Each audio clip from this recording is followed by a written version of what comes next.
사랑하는 학생 여러분, 만나서 반갑습니다. 드디어 세 번째 시간이 됐네요. 영상을 보고는 있는 건지 잘 모르겠습니다. 누군간 보겠죠. 한 명이라도 본다면 선생님은 만족하고 이 수고를 하는 거에 대해서 보람을 느끼도록 하겠습니다. 자, 그러면은 세 번째 시간 시작해 보도록 할까요? 고고고! 일단은 조선 사회의 움직임 세 번째 소단원 서민 문화의 발달에 대해서 공부를 해보도록 하겠습니다.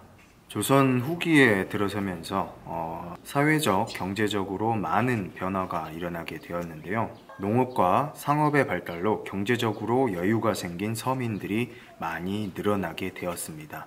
옛날 서민들은 사실 하루 일해서 하루 벌어먹고 살기도 힘들었는데 조선 후기 사회가 되면서 모내기법이나 또 상업도 발달했다고 했었죠. 장시도 발달했었고, 이런 농업과 상업의 발달이 부를 가져다 준 거죠.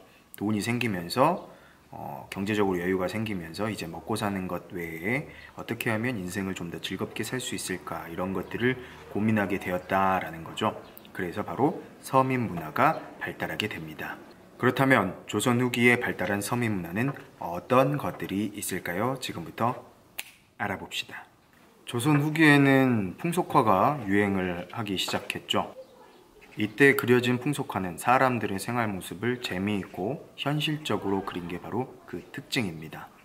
대표적인 풍속화가로는 김홍도와 신윤복이 있지요. 김홍도가 주로 서민들의 모습을 정감 있게 표현하는 그런 풍속화를 많이 그렸다면, 신윤복은 양반 생활에 대한 풍자, 여성의 생활 모습을 주로 그렸습니다. 여기에 있는 이 그림은 김홍도의 씨름이라는 그림인데요. 씨름꾼의 동작과 구경꾼들의 표정을 아주 생생하게 잘 표현을 했습니다. 이 그림을 통해서 그때 당시에 씨름이 유행했고 또 사람들이 모여서 생활하는 장소가 있었다는 것들을 알 수가 있죠. 또 사람들의 옷차림으로 봤을 때 신분이 서로 다른 사람들도 서로 함께 모여가지고 어우러져서 씨름을 즐겼다는 사실도 우리가 알 수가 있습니다. 두 번째 그림, 이 그림은 김홍도의 논가리라는 그림인데요. 농부가 흙을 갈고 소가 쟁기질하는 모습을 바로 그린 그림이죠.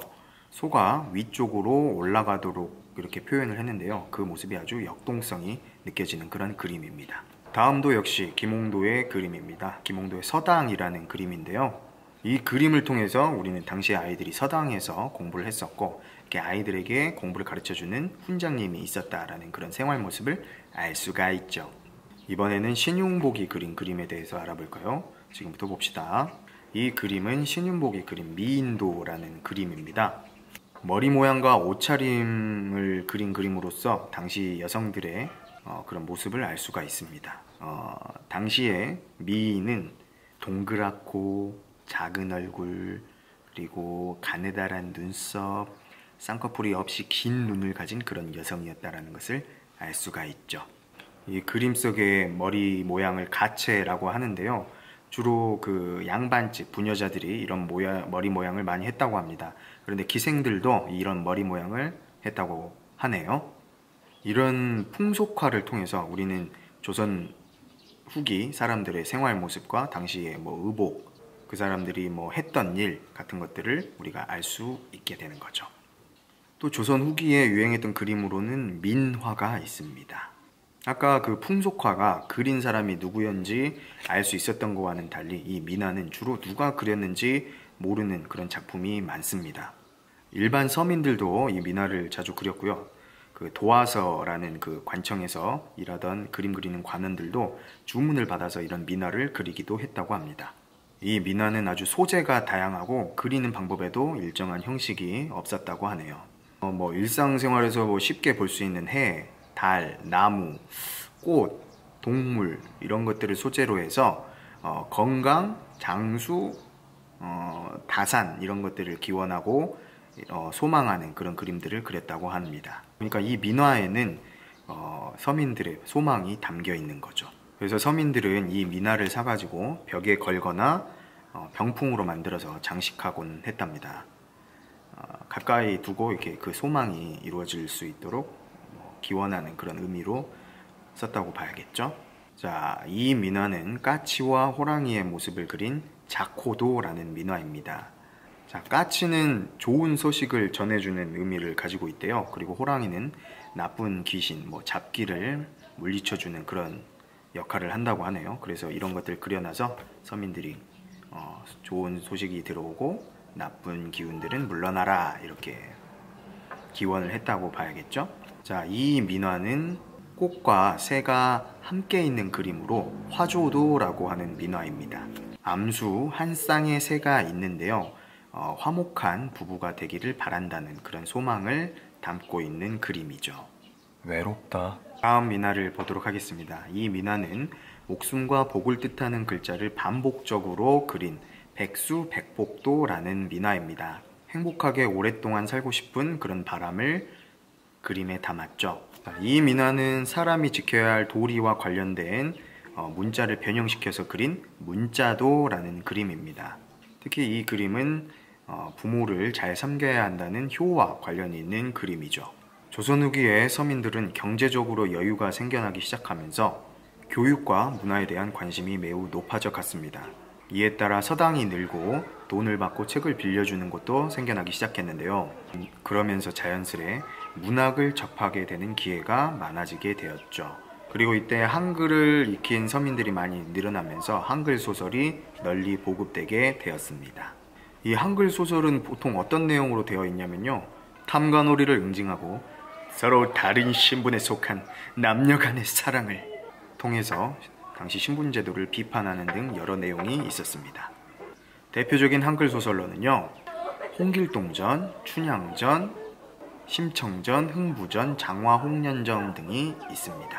또 서민문학의 다른 종류로는 사설시조가 있었는데요. 원래 시조는 양반들이 즐기던 문학의 한 형태였습니다. 그래서 이 되게 복잡한 형식이 정해져 있는 게 바로 시조의 특징인데요. 이 사설시조는 일정한 형식이 없어서 조선 후기에는 일반 서민들도 즐길 수 있게 된 문화가 되었죠. 또 조선 후기의 대표적인 서민 문화로 판소리를 빼놓을 수가 없겠죠. 이리 오느라 읍고 놀자. 판소리는 하나의 이야기를 노래와 설명, 몸짓으로 표현하는 건데요. 소리꾼이 그때그때 상황에 따라서 내용을 더하거나 빼거나 이렇게 즉흥적으로 바꿀 수 있었고 보고 있는 관객들도 참여할 수가 있었기 때문에 당시 서민들에게 큰 인기를 끌었습니다. 처음에는 이 서민들만 즐기다가 나중에는 양반들도 이 판소리에 관심을 갖게 되고 같이 즐기게 되었다고 합니다. 원래 판소리는 12마당이 있었는데요. 지금 전해지는 것은 5마당입니다. 그 5마당이 무엇이냐면 춘향가, 심청가, 흥보가, 적벽가, 수궁가가 그 5마당이 되겠습니다. 탈춤이라고 불리는 탈놀이도 대표적인 서민 문화인데요. 탈놀이는 구판에서 제사를 지내고 나서 마을 사람들의 흥을 돋우기 위해 하던 일종의 연극이었습니다.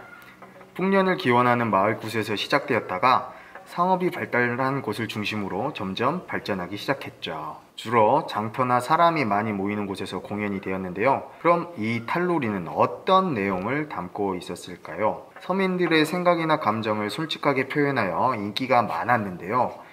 주된 내용은 양반의 겉과 속이 다름을 비꼬거나 놀리는 그런 내용이 많았다고 합니다. 현재 남아있는 탈놀이 중 대표적인 것은 공산탈춤, 송파 산대놀이, 고성 오광대, 하회 별신구 탈놀이 등이 유명합니다. 자, 여기서 잠깐 정리를 해보면은 서민 문화는 서민들이 즐기던 문화로서 풍속화, 민화, 판소리, 한글소설, 탈놀이 등이 있었다라는 것을 알 수가 있죠. 조선 후기 우리가 대표적으로 사용했던 공예품 중 자기에 대해서 한번 알아볼까요? 우리가 조선 후기에 사용했던 대표적인 도자기는 바로 청화백자라는 것입니다. 고려시대 때에는 청자가 유명했죠. 백자는 고려시대 때에는 그 두각을 나타내지 못했다면 조선시대 때에는 명나라의 백자의 영향과 흰것을 사랑하고 숭상하던 그때 당시 조상들의 풍속에 따라서 꾸준히 사랑받게 됩니다. 그렇다면 청화백자는 무엇일까요?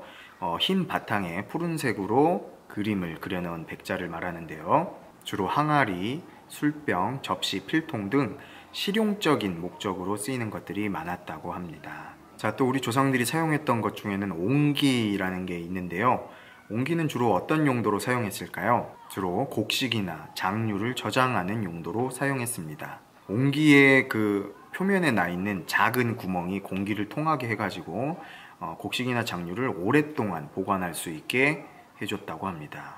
우리 조상들의 지혜가 아주 참 대단하죠? 또 이 옹기를 만드는 재료가 자연에서 얻어진 것이기 때문에 우리 몸에도 해롭지 않았다는 그런 장점이 있죠. 조선 후기 자주 쓰였던 목공예품도 우리가 알아둬야 하는데요. 밥상이나 책상, 상자 등 주로 생활용품에 관련된 것들이 많았습니다. 특히 나전칠기라고 하는 것이 있는데요. 이 나전칠기는 오칠을 한 공예품에 전복이나 소라 껍질 등으로 장식을 해서 만든 아주 아름다운 조선 후기의 대표적인 공예품이다 라고 할 수가 있습니다. 또 이 밖에도 떡에 아름다운 무늬를 찍을 때 사용했던 떡살, 쓰다 남은 천조각을 이어서 만든 조각보도 대표적인 조선 후기의 공예품이라고 볼 수가 있겠습니다. 자, 오늘은 선생님과 함께 조선 후기 사회의 서민 문화와 그리고 조선 후기에 사용했던 공예품들을 알아봤는데요. 어때요? 좀 기억에 들어오는 것 같아요? 안 들어오면 또 봐라. 그러면 오늘 우리가 준비한 시간은 여기까지. 자, 이만하도록 하겠습니다. 영상 재밌게 봐줬으면 좋겠고요. 이해가 안 되는 부분이 있으면 언제든지 선생님에게 물어볼 수 있었으면 좋겠습니다. 복습만이 살 길이다. 여러분, 복습합시다. 그럼 안녕.